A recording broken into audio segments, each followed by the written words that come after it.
Hello, friends. Welcome to the Belong Collective. We are so happy and thrilled that you are with us this morning for our digital gathering. It's exciting to have you here. This morning's digital gathering is a little different than a typical digital gathering. We will not be having any music today. We actually have an extended interview with myself and Nathan McConkey, which Nathan's part of our community. You'll hear more about that later.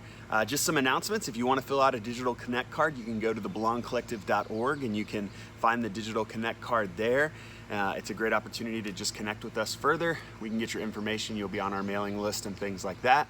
And if you have any questions, you can email us. You can email me directly, justin@thebelongcollective.org. Would love to hear your story, hear how you found us, and connect deeper with you. So shoot me an email. Also, want to let you know that you can give and support the Belong Collective at thebelongcollective.org as well, and you can learn more about us there also.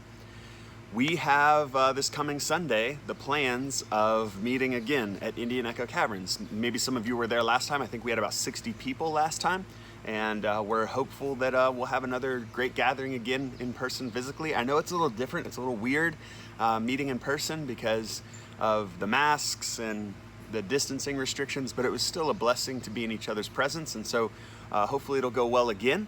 So I want to encourage you to mark your calendars for this next Sunday, 10 a.m. at Indian Echo Caverns. We will be wearing masks and practicing social distancing. Many of you brought your own chairs last time too, which ended up working out perfect for kind of separating and spreading out. There are also picnic tables there as well, and picnic chairs. So hopefully we'll be meeting next week. We are going to be monitoring kind of the realities of our circumstance right now, and we do certainly withhold, the possibility that if things were to spike, that we might go to a digital gathering. But our hope, and based on what we see right now, is that we will be at Indian Echo Caverns next Sunday for our outdoor gathering there. So hopefully you can join us there at 10 a.m. Other than that, just prayers and blessings to you. We're in the midst of a elongated, unique season, and that's a lot of what Nate and I are about to talk about, what you're about to hear from Nate and I. Nate and I are in conversation about a lot of things these days, and some of that conversation kind of just sparked me to say, I would love to invite the Belong Collective into some of this conversation. So we had a Zoom call, we recorded it, and we're posting it as our sermon for today. It weaves in and out of kind of some public health stuff, but then also some theology around temptation and around faith. And I think it's a really good conversation, really helpful conversation. If you've never met Nate before, this will be your introduction to Nate. He's a great guy, and it's a great opportunity to kind of learn from his expertise, what he's given his life to, what he's spent his life doing, and for us to just grow in knowledge, but also even grow in our faith through this. So I hope you enjoy this interview that I did with Nathan McConkey. Hello, Nate. How are you doing today? Oh, not bad, given all this. Yeah, Nate, why don't you tell people, you've been coming to the Belong Collective even back before we were the Belong Collective, and you're a doctor. Tell people a little bit about, if they don't know you or they don't know that you're a doctor, a little bit about your background. All right, sure thing. So I am indeed a physician. I have a few specialties to my name. I'm board certified in internal medicine and pediatrics. I also have a master's degree in public health. I'm also a pre-hospital certified physician, and I'm currently in the progress of adding cardiology and electrophysiology to my repertoire, before which I had a degree in cell and molecular biology. And while I've definitely done that a few times before on your blog, I haven't had all the credentials lined up to prove it. So anyone wants to count the frames there. Oh man, you've told me about it. That's amazing. That's amazing. So would you say in our current reality that we're in right now, your master's is in public health, right? Is that what you said? That's correct. It was that. Did you talk a lot about pandemic type situations in that? Indeed, and actually, while I was in grad school, that was during the time of the swine flu back in 2009. So it was a little bit of fun getting to use, that sort of example during my classes on epidemiology and, psychosocial determinants of health and biostatistics. There were a lot of word problems involving the swine flu that year, as you can imagine. Wow. So that's one of, a public health degree covers a lot of broad areas. I had a particular focus in health psychology, decision-making, and policy development, but a sizable portion was also dedicated to epidemiology and biostatistics. So it kind of comes in handy for things like this. Yeah. So you and I have spent a lot of time chatting. I mean, we chat anyways a lot, but then in the midst of everything that's going on currently in our world, and even as we were going to have our first physical gathering back, I was messaging with you kind of back and forth. You were doing some modeling for us even, and just kind of giving us some idea of like what some general statistics would be to, and also advising us in how best to keep everyone safe, you know, obviously social distancing and mask wearing, but even just some of the ways in which we approach that, you were incredibly helpful in shaping. And so you and I were talking a lot, and as I got to talking to you, you had shared a little bit personally about just how much of a struggle it's been recently with kind of seeing a lot of people ignore the advice of scientists and doctors and professionals. And I think this was last week sometime we talked. Maybe you're more hopeful today. Maybe you're less hopeful. I don't know. And so obviously you can catch people in difficult times in the midst of their jobs and roles, but you're putting a lot of time and energy into healing people, into helping people get healthy and better. And I'm confident it can be hard to see when people ignore advice, and that could potentially put more people at risk. So can you share a little bit about how you've navigated through this coronavirus stuff as a doctor? And maybe even, I mean, I want you to personalize it, but I also want it to be maybe even a little bit of a window into healthcare workers in general, like, and what they're going through right now in the midst of this. Yeah, it's obviously that's a broad question with many different facets to the answer. Yeah. I mean, there's how I've dealt with it at work in terms of just practical planning and how it affects our day-to-day work. There's also how does it affect me as a person to see some of the things that people post on social media about how the medical experts are lying or inventing this hoax or trying to put, you know, chips in all of our brains or something. Like, it's, I think a lot of people forget that when they say things like that, there are actual people, specific individuals that they're referring to. And, you know, I like to hope that, you know, maybe not everyone has met a physician or a public health professional who, you know, may not understand how our minds work and how we approach these things. And I hope they don't really think that we're all such terrible, evil people who would do all this for, I don't know, politics or money or world power, whatever the latest conspiracy is, I guess. Yeah. So that's a whole separate element to this as well. Now, obviously, while we may not necessarily know what the next pandemic is going to be or what new crisis will affect public health on a daily basis, you know, this is the sort of thing we sign up for. This is part of what it means to be a healthcare provider. And so, yeah, there's always the possibility for a pandemic flu, or in this case, coronavirus or Ebola, or name your catastrophe. I mean, that's, we know going into this that we could face something completely unforeseeable like this as well. So for us, you know, there is a sense of a call to arms, and you know, this is what we train for, sort of moment. There's a lot of, you know, rallying around the profession as we put our minds together and try and come up with how to tackle this. And certainly the cohesion within the medical community has been amazing. Like, I'm part of several, you know, Facebook groups, even of physicians across the country sharing our experience treating patients with COVID. You know, I found a patient did, you know, this strange thing. Is this a known complication? Oh yeah, I saw that in this patient as well. We did this for them and it worked great. Oh, good, because we tried this and it didn't work out so well. So I've never seen such collaboration with all of the world, not just the US, but all the world's physicians working together. And in the same sense, the microbiology and immunology community, in terms of research on the virus and the vaccine, has mobilized en masse across the entire world. And so that's why we're on track, hopefully, to have the soonest time from a vaccine being produced to being in the market that we've seen perhaps in history. Wow. So it's, you know, it's really encouraging to see the system work when it works well, and to recognize that all the training that we have and all the expertise that we can pull together can be applied towards this threat that we all face together with great efficiency. And we have seen improvements in our outcomes in treating these patients, in our tests available for diagnosing it and recognizing signs of prior infection. I mean, even though we've only really been facing this virus for about 7 months now, I mean, we have made more progress treating this disease than we have had treating other similar pathogens over the last 10 years. And so that's been really encouraging. It's made me really proud to be a physician and a public health professional and a molecular biologist in general. So, you know, that's been one thing that's been keeping me going when the world hasn't exactly been the most hospital place as of late. Hospitable, I'm going to say, Freudian slip there. It's also a little bit I mean, it's nice to be a part of a profession also where I know that, even when the economy, is slowing down, even when things are, threatening our physical safety, my work is still needed. And I have comfort knowing that I can go into work every day. So that's a unique privilege that I experience that I have to keep in mind when I'm listening to people who are expressing genuine concerns about their ability to put food on the table when their usual place of work, isn't able to employ them. Yeah. So, but on the other side of that, there's also the unique risk that we face every time we go into work. Every morning I go to the place where we gather the sickest COVID patients in the county together. And certainly the things that we've done to help protect us from that threat and to protect everyone else who comes through that building has been exemplary. It's still more of a threat than if I were to just stay at home doing nothing all day.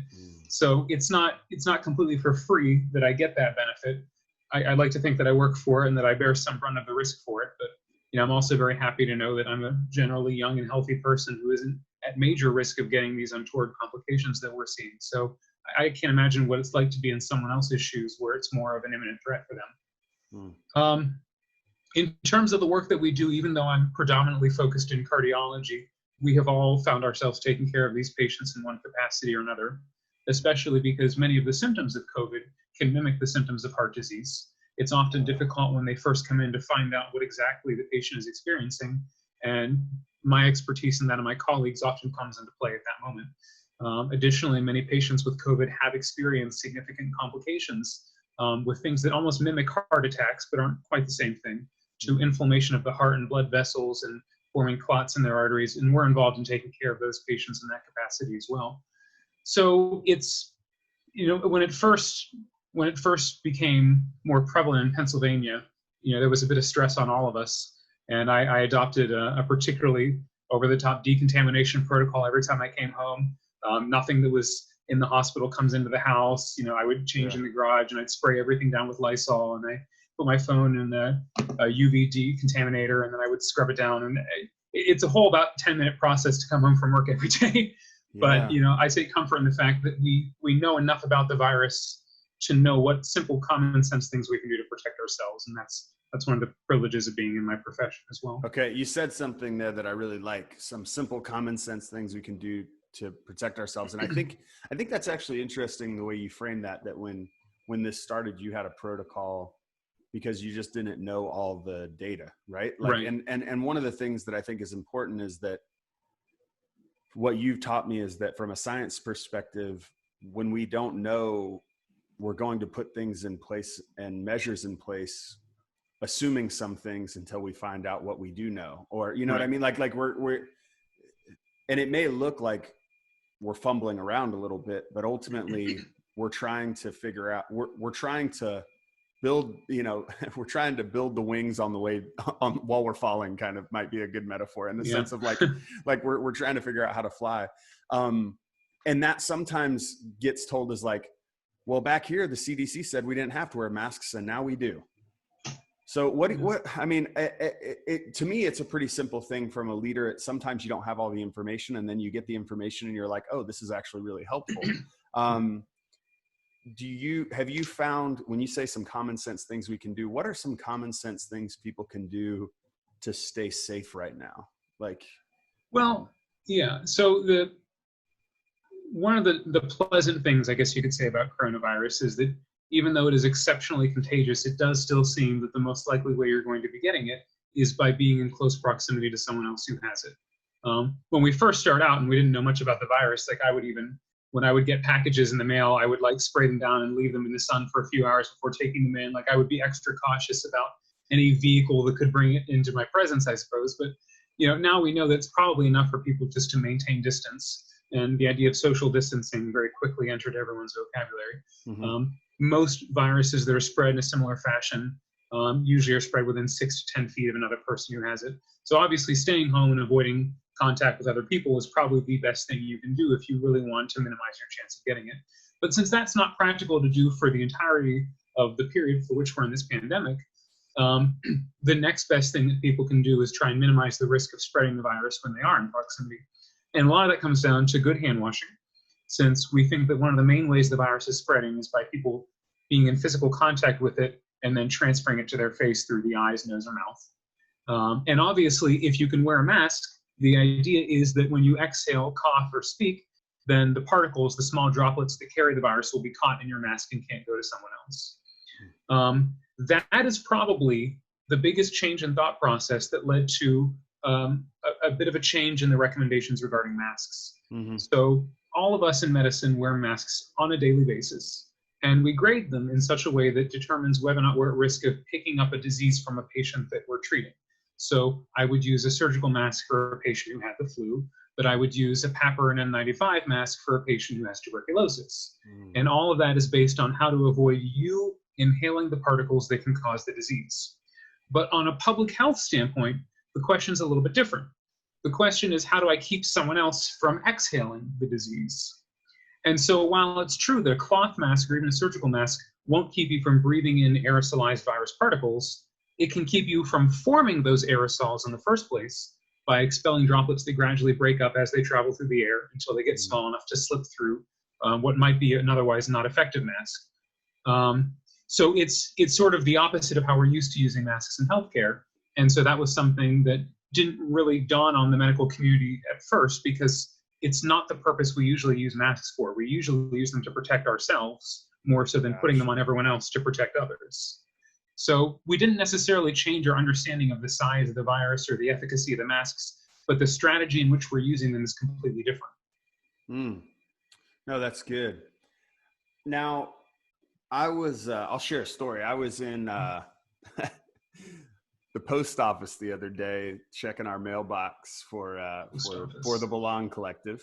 And I mean, they got things posted everywhere. You have to wear masks, and I wear a mask everywhere I go. So I go in, I'm wearing my mask. I check our PO box, and a gentleman walks in, probably in his 70s, no mask on, walks over, checks his box, and I'm over at the trash can because we get like junk mail. So I'm like going through it, throwing it in the junk mail. And this guy in his 70s walks over to me and looks at me and gives me this weird look, and then literally gives me a psh, and then walks out, like upset that I'm wearing a mask almost. Like this, like you could just tell, like he was an anti-masker, which is a thing now. Like, you know what I mean? Yeah, that's weird. which I was kind of taken aback, because I'm like, I'm relatively healthy. I'm in my mid 30s. I'm wearing this mask for you, man. Like, I don't want you, you're in a category that is at risk. And for some reason, whatever that is, you've adopted a belief that like it's safe for you to go out without a mask on, or that it's a statement of your politics or your you being against something or for something. And you and I have talked a lot about kind of the anti-mask stuff. And what I find interesting is not that anti-masking exists. There's always going to be contrarians in the world.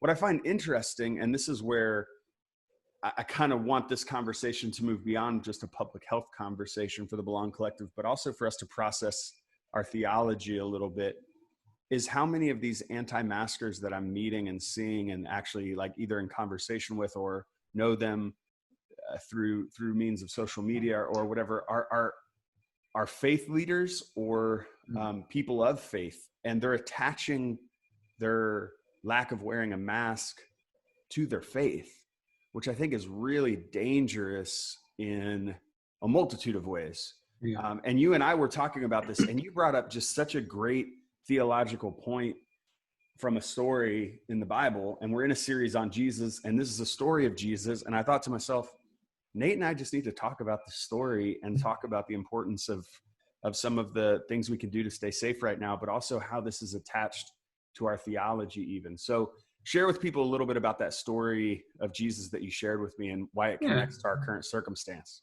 Sure thing.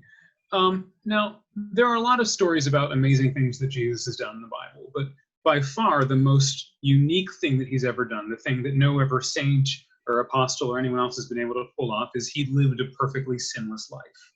And in recognizing that that's the thing that uniquely makes Jesus fit to be a substitution for all of mankind, it's helpful to reflect on the time when he faced his greatest temptations. And one of those occasions, not all of them occur in this chapter, but one of the most noteworthy is, I mean, it's in all the Gospels, but in Luke 4 in particular was the one that I was reading recently.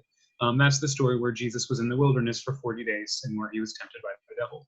And I feel like this is such an underrated passage in the Bible because it's a huge moment in the history of our religion. Like we have Jesus, the Son of God, like, perfection incarnate, who is the ultimate expert in resisting temptation.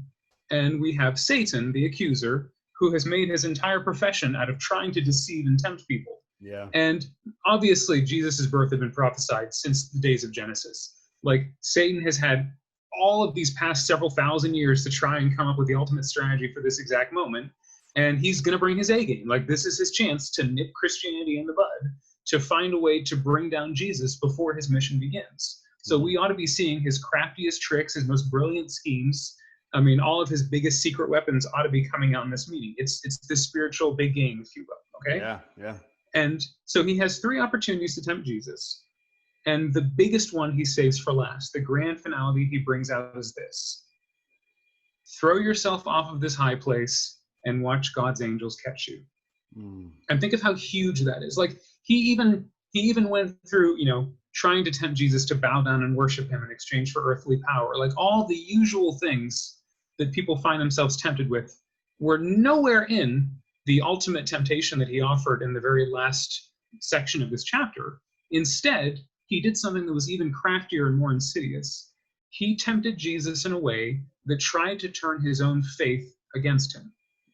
So essentially the temptation was, why don't you demonstrate how much faith you have in God by doing something that will produce a fabulous work in front of everyone who's witnessing this, and in the same way demonstrate to yourself that what God had promised you is true? Why don't you throw yourself in the face of danger to force God's hand? And Jesus replied, well, he replied by quoting Deuteronomy, don't put the Lord your God to the test. Now, obviously, there are stories in the Bible of people testing God. Gideon, for example, asked for not 1, but 3 miraculous occurrences before he actually followed what God was calling him to do. So the lesson here isn't don't have any test whatsoever that you're listening to God and that you understand his message. Rather, he refers to a time when the Israelites wandering in the wilderness said, I know God told us that he's going to take us out of this situation, but we want proof right now for the sake of satisfying an earthly desire like the need for water in that specific occasion. So the tricky thing about it is, obviously, if Satan asks you to do anything, the correct answer is no. But Jesus was probably thinking, at least it might have crossed his mind, is the sinful thing to say no, or would it be more sinful not to demonstrate my power, not to show how much faith I have? If I walk away and say no, have I committed some sin of cowardice or abandonment or denying God's ability that he has given me? And that's so much sneakier than something like bow and worship me and I will give you power. I mean, who could possibly get that question wrong? Yeah. But many times, the same situation occurs even now, 2,000 years later, that people of faith find themselves being attacked in a way that turns their own faith against them by saying, well, if you're so sure God will protect you, why don't you demonstrate it? Why don't you put yourself in harm's way and show all the world the power of the amazing God behind you? And we hear stories about people who have a gun to their face and they're asked, do they profess it in belief in Jesus or in God? And they're executed if they say yes, or all the martyrs of the world who are given a chance to recant and say no. How much more similar is this then in a situation where people really have their life on the line and feel they're called to go to bat to defend their faith in God? But the critical distinction here is these people have never been promised that God will defend them from all the problems of the world. And indeed, the parting advice that Jesus gave his apostles was, be innocent as doves, but cunning as serpents. They're not just told to walk out, arms spread wide as the bullets and arrows fly, and trust that a magical force field will protect them. They were told to essentially do things that are in their own self-interest to preserve their ability to continue to spread the message that they've been given. And so while there have been specific occasions in the Bible of God giving particular directives to people with a promise that they would be preserved as they went through this. For example, when Moses was speaking to God through the burning bush, he said, I don't think that Pharaoh is going to believe me if I go and give these demands that you've placed upon me. And God told him, I will give you signs to show. Obviously, if he was sending him just to be executed so that he could become a martyr for God, there would have been no sense in doing that. But obviously, God was well aware that Moses would need some comfort and guidance as he went forward. That's why he sent Aaron to go along with him as well. Mhm. So there have been occasions when God has made very explicit promises to be with and protect individual people Yeah. in service of some particular goal. But that does not apply to all of the church in its entirety, as is evidenced by the long history of persecution and martyrdom that we experienced. So when people actually go beyond the bounds of the promise that they've been given, when people say to God, you owe it to me to protect me from this condition, from this virus, from this danger, from this, name your existential threat, if that isn't something that God had promised you, you have no power to force him to do otherwise. Mm. And yet so many people have such, how do I phrase this? They have such convincing faith in something that they have no business putting their faith into, that they would still throw themselves off that high place, so to speak, with the expectation that God has an obligation to catch them. So Satan in the story of Jesus is in essence trying to use Jesus's faith against him. And it could be said that today, as we're seeing many people who are the anti-maskers, if you will, and I want to be cautious. I'm not here to shame people who are anti-maskers. I think I don't know what your take is on this, Nate. I think last thing I want to do is shame people and send them further into a corner and into an echo chamber. I think there's some good data out there that shows that this is helpful, and we're in the midst of a pandemic, and this is an opportunity. I see wearing a mask as intrinsically linked to loving my neighbor and my call to not just be selfish and about myself, but to be about others.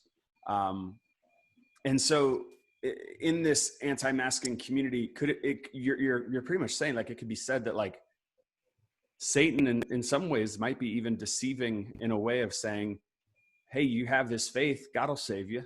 God's got you. Yeah, it's a global pandemic. You're afraid, but you don't need to be afraid. You've got faith. Like you follow Jesus. So you can go out and do whatever. You don't have to listen to the experts. And what's weird is I've literally listened to some sermons in this time of pastors who have said that, which is like, and these are pastors of influential churches too. Like, and it seems as if they've even fallen into this. And that's where I just think it's interesting to see this through the lens of temptation, because I hadn't before seen it through that. I had seen it more through the lens of just misinformation. And not that it can't be both, but I guess the temptation piece really connected with me when you shared that. That's interesting. Any more on that, or any ways that you would extrapolate that out? Well, yeah, and the thing about it is, what exactly do people have faith in when they say, I don't wear a mask because I have faith? I mean, where else is that true in your life? Do you not wear a seatbelt because you have faith God will protect you from a car accident? If you're having chest pain and you feel short of breath, would you not go to the hospital because you have faith God will protect you? I mean, we're surrounded. Do you take medicine?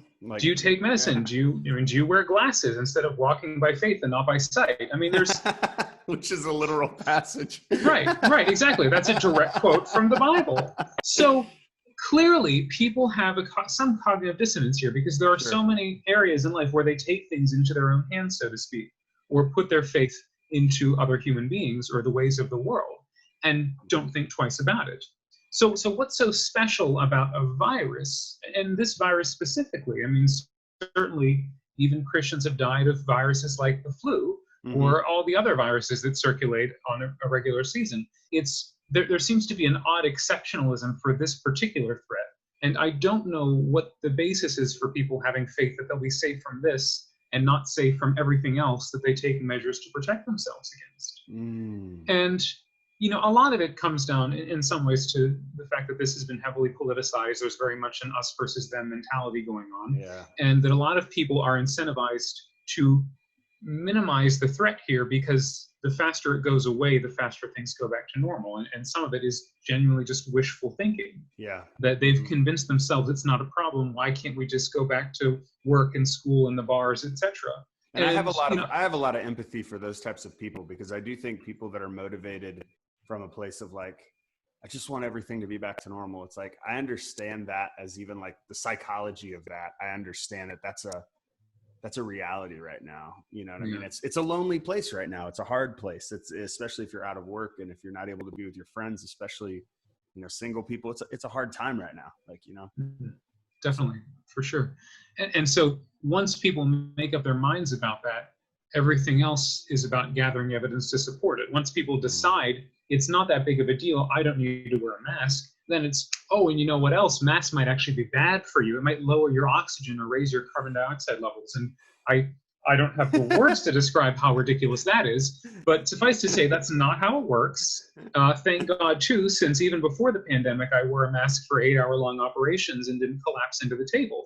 So, some of this, there's some fascinating psychology behind the scenes, and there's no sense going after those specific details because that's yeah. not the reason why people make these decisions. It's something used to support the decision they've already made. Can I ask, But is there any medical or health detriment to wearing a mask? Like, for and I only asked this because I was in a store the other day, and they were requiring masks, and someone walked in. It was 4 people together, none of them wearing masks. And when the person walked up to them, they said, "We all have medical exemptions." And then like they didn't follow up that conversation. They just let them walk around without a mask on. okay. To me, I would have been like, well, like, show me that medical exemption or whatever. And I don't know. I mean, maybe that's something that's actually happening. And I'm not trying to deny that maybe those people needed medical exemptions for something, but it seems like the more I'm hearing coming out is that like, that's a pretty rare occasion that someone would not be Let me able put to. it, yeah. So I'll put it this way. Yeah, sure. If you're someone whose respiratory status is so fragile that a cloth mask would make it unsafe for you, you probably don't even have the strength to walk into that store and speak words in the first place. Like, we have people with severe end-stage lung disease, COPD, idiopathic pulmonary fibrosis, cystic fibrosis. I mean, we have people who have the most tenuous respiratory status you can imagine, who wear a mask like their life depends upon it because they recognize that it does. And the people who would actually struggle to breathe in a mask for actual physical reasons probably don't even have enough strength reserve to walk on their own. I mean, it really is that bad. Now, having said that, the more likely scenario is people who have things like claustrophobia or PTSD for someone who's had someone grab their face, or other situations that may remind them of uncomfortable situations. That's a real concern. I don't want to trivialize that fact. And they may have not like a panic attack or something. Exactly. With a mask on or something. Yeah. Exactly. It may not be a physical limitation in their ability to breathe, because I'm not aware of any medical situation where that would be the case. Okay. But there could be situations that are equally uncomfortable for those individuals. That's helpful to know. know. Now, conversely, if you're wearing an N95 or an N99 mask, which legitimately does require an airtight seal and very tightly spaced openings, microscopically that is, for air to pass through and particulates to not, that does measurably increase the amount of force it takes for you to move your diaphragm and breathe. There are certain people who should not wear those masks and exert themselves, but that's not what we're calling on people to do. Cloth masks and surgical masks should be safe for just about anyone. Okay. There is some evidence that wearing a mask increases the likelihood with which you touch your face, and that certainly is something we like to avoid as well. But the data so far seems to be that the benefits outweigh the risks, that when societies wear masks, their transmission rates go down, and that overall the mask seems to be effective in catching the droplets that you exhale. They can transmit the disease to someone else. So we can argue about the physics all day, but the fact of the matter is there's good data to say they work.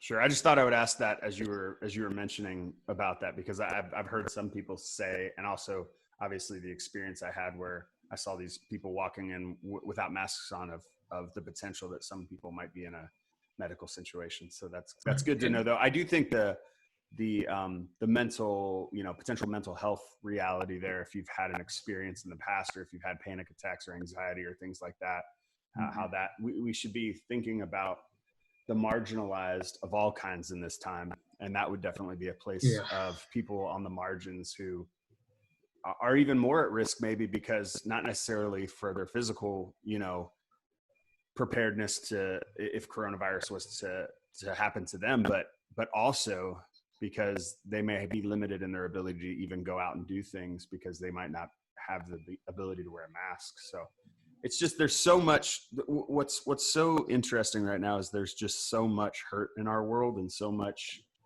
brokenness in obviously places even beyond the pandemic, as we've seen. But I guess, how are you finding hope in all of this? Like, where are you seeing hope? Because I got to be honest, I'm seeing these resurgence, and I mean, I was listening to one guy say we shouldn't really call this a second wave. This is still a continuation. This is still really the first wave. Yeah. Like, and so like, I don't want to call it a second wave. It feels like a second wave because it feels like we were making some progress, and now all the numbers just kind of seem to be going a different direction. Where are you finding hope as you're seeing numbers rise and as you're seeing this happen? Like, what are you holding on to in this time? Well, there's a few things. And, to quote Mr. Rogers, who quoted a social worker whose name I forget, whenever there's trouble in the world, look to the helpers. And I see all the people coming together in support of our efforts to beat this virus. And again, it gives you a sense of pride to be a part of that. Yeah. And the part of it you play can be as simple as wearing a mask, socially distancing, washing your hands, and not touching your face in public. I mean, that's a very simple thing we can do that makes all the world of difference when everyone in a community does it. And I have seen in particular some evidence that things are moving in a more favorable direction. We've seen that, our work with vaccines has progressed at an unprecedented rate. We have 100 potential vaccine candidates, many of which have completed the initial phase of trials. Certainly there was a lot of mainstream media press regarding a recent vaccine that was actually, the results of the first study were published in the New England Journal of Medicine, which is one of the most prestigious medical journals, that shows, some of these vaccines do seem to work. They seem to result in antibody production that's similar to that you get from actually having the disease. And there were no significant serious side effects from it. So that's really reassuring to see that we're making progress in this way, and that, there is light at the end of the tunnel. There's also evidence from looking at the mutation patterns of the virus that there's some data, it seems to be developing a preference for the upper airways instead of the lower airways.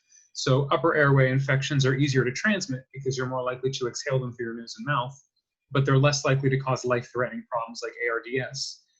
The fact that most coronaviruses eventually gravitate towards being just simple upper respiratory pathogens means that there's significant natural pressure for them to do so, because it doesn't do any good for a virus to kill its host. And additionally, it makes all the world of sense for them to try and spread as quickly as possible. It just so happens the way that this virus can spread more easily might be by affecting the areas of the airway that are less dangerous. That's a win for everyone. Now, it's still so new that we haven't figured out all of the crafty tricks it has in store for us. But, most viruses tend to decrease their virulence with time. It's just that new viruses that jump over from animals haven't quite mastered that yet. We could see evidence that the death rate continues to decline even as the case numbers go up, which we are seeing as well.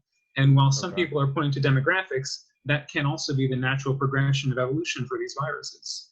So, and additionally, it's also nice to see that in areas that do stick to these guidelines, no matter what the virus is doing, we haven't been completely overwhelmed in some of these areas that are continuing to embrace the guidance that we've been recommending.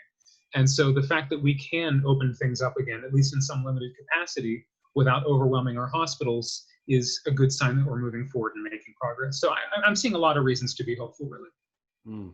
Okay, good. I'm glad to hear that. What do you want people to know amid all this? There's so much noise, and I know when that noise starts to get to me, I just shoot you a text and I'm like, Nate, what do you think about this? And then you'll either send me an article or send me some thoughts. And you've probably already heard that question or worked through that already. And so like, I have that as a resource. People don't always, have access to that. And I just wanted to say, like, through all the noise right now, what do you think is really important for people to be hearing and doing? And I really want to connect it to our faith. Like, what is a healthy way, even through a pandemic, to live out our faith in this time? Like, what would you encourage people to do in this time? I would say bear in mind the big picture here. And the big picture, as far as I can foresee it now, is that this pandemic will fade. We are going to get ahead of this virus, whether it's through treatments or vaccine or through social interventions. This is going to be part of our history.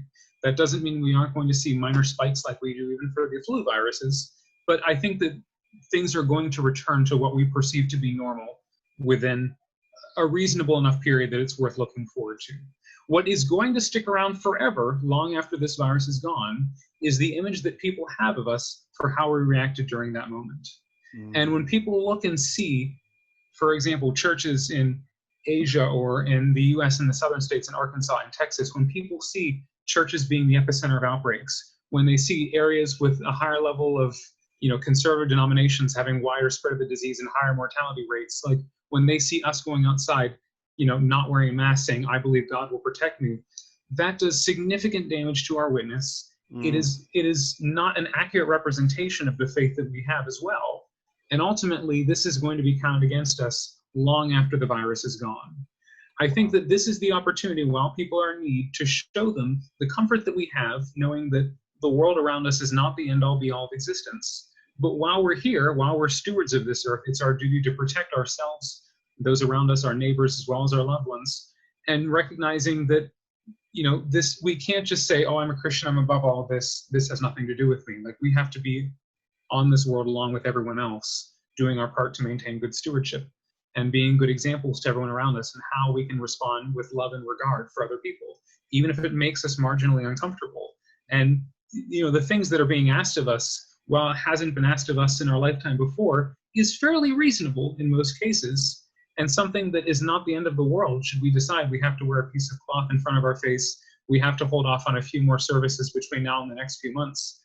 And I think ultimately that does more to show people, the heart of Jesus than going out in public and saying, like, I'm all completely above this. So that's, from a spiritual standpoint, that's what I want to emphasize, is that, we should rejoice with those who rejoice and mourn with those who mourn. We have to be able to recognize that right now, everyone is going through a collective trauma together, and our response is going to stick out in their minds indefinitely.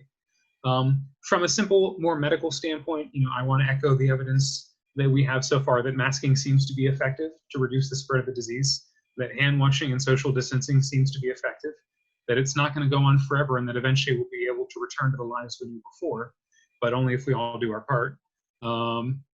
And also, it's not caused by 5G, and it's not a political scheme that's made to try and steal the election. Like, I want people to realize the entire world is going through this, not because of the U.S. election in November. Like, we've never been able to get the world to cooperate on anything. It's not going to happen just so that we make sure that so-and-so wins in November. Like, it's, look at the big picture here. This is more than just us as an individual and us as a country. Yeah. Okay, that's my spiel. So good. Nate, thank you so much for your time today. I really appreciate it. I know you're working hard, and our prayers and thoughts are with you and everyone in the medical community right now who's on the front lines and continues to be on the front lines of this, bringing healing and hope to others. And just a special blessing to you for taking some time today to educate us, but also to even kind of give us a new lens through which to see the story of Jesus. And I pray that we would even consider how maybe sometimes we're tempted to have our faith be used against us, because that is a pretty crafty and deceiving temptation, to have your faith in God even used against you in that way. And so it's something that we should be pondering, applicable to this, but even applicable to other things. And so I'm thankful for you kind of sharing that with us today. So thanks for your time, Nate. My pleasure. Thank you. I want to again thank Nate for being with us and for taking time out of his day to be part of that interview, to share his conviction, to share his expertise. Really, really, really appreciate that. And I hope maybe something in that stuck out to you. Maybe there's something in there that challenges you, that encourages you, that informs you. That was kind of the purpose for today. Want to take some time now to just pray. If you would just join me in a time of prayer. Let's pray. Good and gracious God, we are living in the year of 2020, where there is much that we did not expect taking place. We are in the middle of a global pandemic, and for many of us, that has increased our anxiety. It's placed us in a position where we feel isolated and lonely. It's changed the rhythm of our life, even forced us to let go of certain disciplines that were helpful, certain events and social gatherings that really filled us, and have to grab hold of different ways of communicating, even right now as we're praying together via a screen. God, we know this is not the way we're meant to be, as we desire to be in community with one another, to be in each other's presence. Yet here we are amid this reality.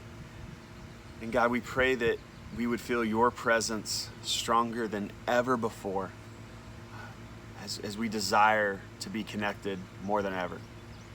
So God, meet us in the midst of this. I especially want to lift up those people who are sick, especially sick with COVID right now. God, I just pray that you would heal them. God, that you would be with their family and friends as they're mourning and grieving. God, I pray for those who are healthcare workers, who are on the front lines, serving, healing, bringing hope to these individuals. God, I pray that you would just sustain them. God, give them just a measure of your peace that passes all understanding as they're seeing things that must be so difficult and disheartening. So God, be with them. God, be with the essential workers right now, those people who are continuing to be placed in interactions with people daily.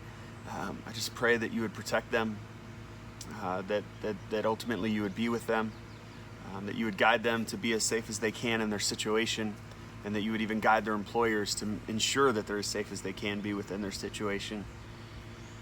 God, I pray you would be with everyone at the Belong Collective, no matter their circumstance. There's some in our community who have lost their jobs. There's some in our community who are experiencing strained relationships through this. There's some in our community that are experiencing financial strain through this. And there's some who are journeying through sickness. There's some who are journeying through the loss of a loved one in the middle of all of this. There's so much in life that's still happening, because life still happens even in the midst of this. God, we pray that you would be with each and every one of us. God, giving us your grace, giving us your love, and allowing us to feel your presence. And God, as we even see in the midst of 2020, the cries for justice, especially from the Black community, God, we just pray that you would continue to reveal to us and show us what our role in that is. God, how can we be those whose heart breaks for what breaks your heart? And unjust systems, unjust realities in our world, that breaks your heart, God. We know that. And so show us how to love in this moment. Show us how to champion justice in this moment. And may we be courageous enough to take a stand, ultimately where we would see Jesus taking a stand. And continue to grow us, shape us. Let us be good at listening in this season, because there's so much coming at us, and also good at discerning, God. God, we pray that you would give us a week of blessing as we head into another Monday in the midst of a pandemic, God. May we just feel a sense of energy, a sense of your supernatural power even with us, not in a woo-woo way, but just in a way that ultimately, God, we know you're present within us, within our story, within our experiences. We are not doing life alone, even if we are in quarantine. May we believe that, and may we feel that reality, God. Be with us this week.